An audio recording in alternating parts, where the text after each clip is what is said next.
বিরাট কোহলি নিজের ইন্টারন্যাশনাল কেরিয়ারে 100টা সেঞ্চুরি কি পূরণ করতে পারবে? এটাই বিরাট কোহলি ফ্যানাদের কাছে এখন সবচেয়ে বড় প্রশ্ন। 2025 সালের শেষ অবধি বিরাট কোহলি টোটাল ইন্টারন্যাশনাল কেরিয়ারে সেঞ্চুরি সংখ্যা কিন্তু 84খানা। ওডিআইতে 53টা, টেস্টে 30টা আর টি20আইতে একটা। কিন্তু প্রবলেম হচ্ছে এটাই যে বিরাট কোহলি এখন শুধু ওডিআই খেলছে। টেস্ট আর টি20আই দুটো ফরম্যাট থেকে কিন্তু রিটায়ারমেন্ট নিয়েছে। তাহলে শুধু একটা ফরম্যাট খেলে কি বিরাট কোহলি আরও 16টা ইন্টারন্যাশনাল সেঞ্চুরি পূরণ করতে পারবে 2 বছরে? কারণ বিরাট কোহলি ম্যাক্সিমাম খেলতে পারে 2027-এর ওডিআই ওয়ার্ল্ড কাপ অবধি। চলো আমরা ধরে নিলাম যে 2027-এর ওডিআই ওয়ার্ল্ড কাপ অবধি বিরাট কোহলি খেলবে।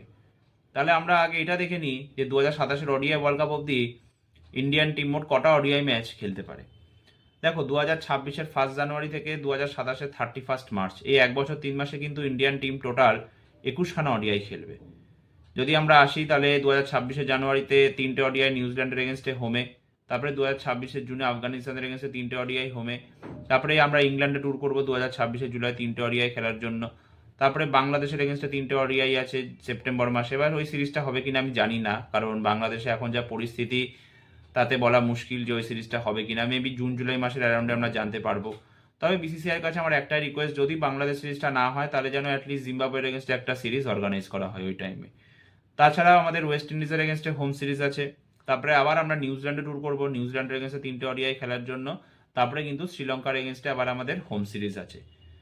তাহলে টোটাল আমরা 21টা ওডিআই খেলবো 2027-এর 31 মার্চ অবধি। তারপরে 2027-এর ওডিআই ওয়ার্ল্ড কাপের আগে আমরা আরও কটা ওডিআই খেলতে পারি। 2027 সালে কিন্তু জুন জুলাই মাসের অ্যারাউন্ডে এশিয়া কাপ হওয়ার কথা। তো এশিয়া কাপের যদি ভারত ফাইনালে উঠতে পারে, যেটা পৌঁছেই যাবে কারণ এশিয়ার বেস্ট টিম এখন হচ্ছে ভারত, ভারতের আশেপাশে কেউই নেই, তো 6টা ম্যাচ আমরা খেলবো যদি ফাইনালে ওঠে। তো 6টাই ওখানে ধরে রাখলাম। এছাড়া আমার মতে আরও ওডিআই ওয়ার্ল্ড কাপের আগে একটা দুটো সিরিজ হবে। লেটসে হয়তো হতে পারে ওয়েস্ট ইন্ডিজের এগেনস্টে আমরা খেলে নিলাম, বা সাউথ আফ্রিকা ট্যুর করলে সাউথ আফ্রিকার এগেনস্টে 3টে ওডিআই ম্যাচ খেলে নিলাম। যদি আমার মতে সাউথ আফ্রিকায় গিয়ে হয় ভারত 5টা ওডিআই খেলুক, নয়তো একটা ট্রাইনেশন সিরিজ খেলে নিক, সাউথ আফ্রিকা আর অস্ট্রেলিয়া থাকলো।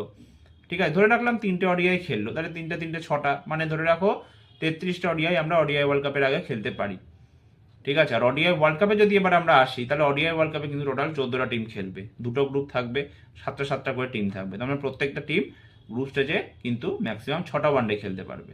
তারপরে যারা টপ 3-এ শেষ করবে তারা কোয়ালিফাই করবে সুপার 6-এ। ধরো ভারত গ্রুপ এতে থাকলো, টপ 3-এ শেষ করলো, তাহলে গ্রুপ বি এর যে 3টে টিম থাকবে সুপার 6-এর জন্য যারা কোয়ালিফাই করবে তাদের সাথে কিন্তু ভারত তোমার সুপার 6-এ খেলবে। তাহলে ওখানে 3টে হয়ে গেল, আরও তবে 9খানা ম্যাচ। এছাড়া সেমিফাইনাল খেললে 10টা, ফাইনাল খেললে 11টা। চলো আমি 11টা ম্যাচই ধরে রাখলাম যে ভারত 11টা ম্যাচ খেললো, 44। তা 43 থেকে 44খানা ম্যাচ হচ্ছে ভারত টোটাল 2027-এর ওডিআই ওয়ার্ল্ড কাপ অবধি খেলবে।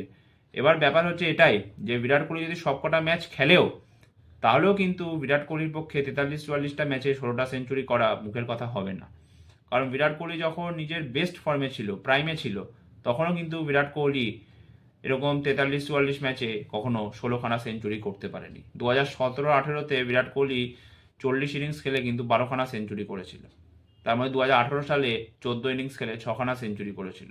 এবার বিরাট কোহলি যদি 16খানা সেঞ্চুরি করতে চায় তাহলে কিন্তু বিরাট কোহলিকে সেই 2018 লেভেলের ফর্মে থাকতে হবে। সেটা এখন দেখা যাক কি হয়, সেটা তো ভবিষ্যতে বলবে যে বিরাট কোহলি সেরকম ফর্মে থাকবে কিনা। কিন্তু এখন বিরাট কোহলি দারুণ ফর্মে আছে। অস্ট্রেলিয়ার এগেনস্টে লাস্ট ওডিআইতে একটা 74 নট আউট ইনিংস খেললো, তারপরে সাউথ আফ্রিকার এগেনস্টে 3 ইনিংসে 2টো সেঞ্চুরিজ, একটা 50 করলো, তারপরে বিজয় হাজারে ট্রফিরও ফার্স্ট ম্যাচে একটা সেঞ্চুরি হাঁকিয়ে দিয়েছে। তো এরকম লেভেলের ফর্মে যদি থাকে তাহলে তো বিরাট কোহলি অবশ্যই পৌঁছাতে পারবে, বাট আমার মতে তাও একটু কঠিন হবে। বাট এখান থেকে যদি 8-10খানা সেঞ্চুরিও বিরাট কোহলি আরও করতে পারে সেটাও অনেক লেজেন্ডারি ফিট হবে। এবং সচিন টেন্ডুলকার আর বিরাট কোহলিকে কিন্তু আমার মতে ভবিষ্যতে কেউ মানে সেঞ্চুরি রেকর্ড কেউ ভাঙতে পারবে না, এই দুজনেরই। জরুরের 59খানা সেঞ্চুরি এখন ইন্টারন্যাশনাল ক্রিকেটে আছে, তো জরুর যদি পন্টিংয়ের রেকর্ডও ভেঙে দেয় তাহলে 71টা ভাঙতে পারবে, তাহলে 13খানা সেঞ্চুরি জরুরকে করতে হবে। তো বিরাট কোহলি যদি এখন খেলা ছেড়েও দেয় তো বিরাট কোহলি এখন 84খানা সেঞ্চুরি, মানে আরও যাকে বলে 26খানা সেঞ্চুরি কিন্তু জরুরকে করতে হবে, যেটা জরুরের পক্ষে করা কিন্তু কোনোভাবেই সম্ভব নয়। দেখা যাক এখন কীরকম হয়। ভগবানের কাছে এটাই প্রার্থনা করি যেন বিরাট কোহলি দুর্দান্ত ফর্মে থাকে, প্রতি 2 ম্যাচ অন্তর অন্তর সেঞ্চুরি করে, এবং ভারত যেন লাগাতার জেতে এবং ওডিআই ওয়ার্ল্ড কাপটাও জেতে, এবং রোহিত শর্মা বিরাট কোহলি যেন একটা দারুণ ফেয়ারওয়েল হয়। তো এই ভিডিওটা এতটাই। ভালো লাগলে প্লিজ ভিডিওটা লাইক, শেয়ার, চ্যানেলটা সাবস্ক্রাইব করতে ভুলবে না। ভিডিওটা কেমন লাগলো প্লিজ কমেন্ট করতে ভুলবে না। তোমাদের রায় কিন্তু কমেন্ট সেকশনে জানাতে একদম ভুলবে না। তো একটা নতুন ভিডিও নিয়ে তোমাদের সামনে আমি এবার উপস্থিত হব। ধন্যবাদ।